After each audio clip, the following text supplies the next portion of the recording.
Hello, welcome to LADA Life. I'm Linnea May Huxford, and today I'm going to tell you a story about the discovery of insulin. I often say that I'm very fortunate to be alive today because if I was born about 100 years ago, this condition would be fatal.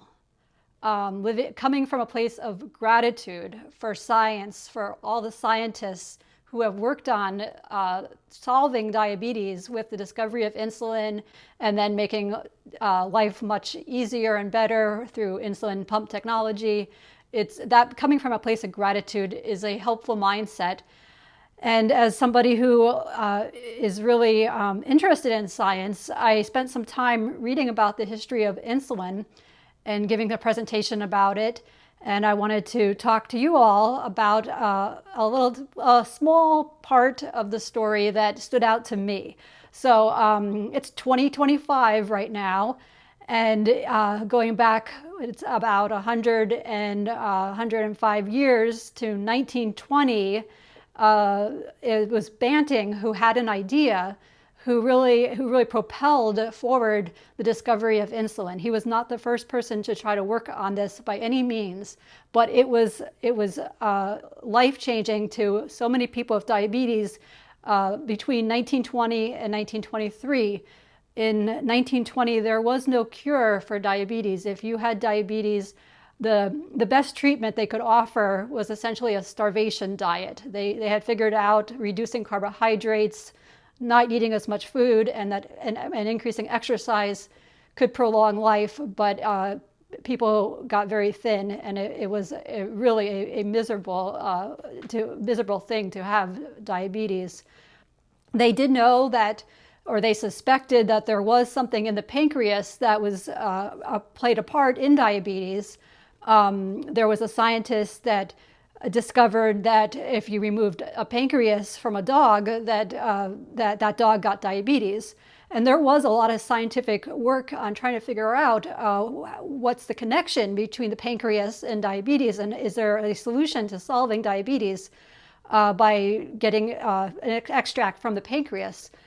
So today I'm going to tell you a lot about the discovery of insulin from this book, The Discovery of Insulin by Michael Bliss. According to this book, it was a huge difference between 1920 and 1923. By 1923, there was enough insulin being produced that people with diabetes survived.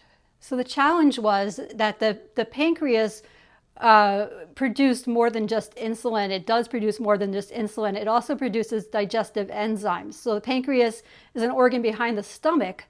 And they tried to figure out, could they get something out of the pancreas to treat diabetes, but they failed. And a big part of the issue was the digestive enzymes. Then they discovered that there was a different area of the pancreas called the islets of Langerhans that had these other different kinds of cells. And today we know those are the cells that produce insulin. They are the only cells in the entire body that produce insulin. So it's a very specialized area of your body. Banting, he was really down and out when he had this idea. So Banting had just come back from World War I. He was in England working in the hospitals during the war, and he came back and he was not able to get a position as a surgeon. So he opened up a doctor's office practice. And that first month when he had his practice opened, he made only $4 the entire month. He only had one patient. This was during the Prohibition. And towards the end of the month, somebody came in who was seeking alcohol. So he was a bartender. So anyway, he was not doing well. He wasn't making any money, and he was having insomnia. And that's interesting. I want to read to you when he had this idea. This is from Banting's 1940 memoir, The Story of Insulin. It was one of those nights that I was disturbed and could not sleep. I thought about the lecture and about the article, and I thought about my miseries and how I would like to get out of debt and away from worry. Finally, about 2 a.m, after the lecture and the article had been chasing each other through my mind for some time, the idea occurred to me that by the experimental ligation of the duct and subsequent degeneration of a portion of the pancreas, that one might obtain internal secretion free from the external secretion. I got up and wrote down the idea and spent most of the night thinking about it. And that was the start of it. He decided to pursue this research, and he immediately talked to a professor about that and connected with other people that could help him with this idea. So I find it to be a pretty inspiring story. So this is just one really tiny part of the whole discovery of insulin story. And I think that I can relate to that because I can relate to being down and out, not having money. I can relate to having insomnia. I think it's a very common thing. And this story brings hope that a creative spark, a new way of looking at things can come at any moment. Insomnia can sometimes be valuable. Rather than fighting the insomnia, maybe really, reading, doing research, brainstorming, thinking, letting the ideas come to you. You never know what it is that is right around the corner for you that could really change the world. Also, just because something's been tried before doesn't mean you shouldn't try it. This is trying to get insulin out of the pancreas had been done before. In fact, this book says that, separately from trying to extract the insulin from the pancreas, just trying to find any solution from the pancreas was something that many people tried to do. People were really trying to save people's lives because people were dying and desperate for any solution at all. And then he didn't just try to pursue this idea on his own. He really reached out and he found people that had complementary skill sets and resources, a place for him to do the research, and he pursued it. So there's a lot of takeaways here that a lot of hope, and really emphasis on collaboration and trying things, even if it's something that has already been tried before and failed. And it was not easy sailing either, because even when they had success with getting the insulin extracted, it was not always clear that they were on the right path. Sometimes what happened is the dogs that they were testing this on died.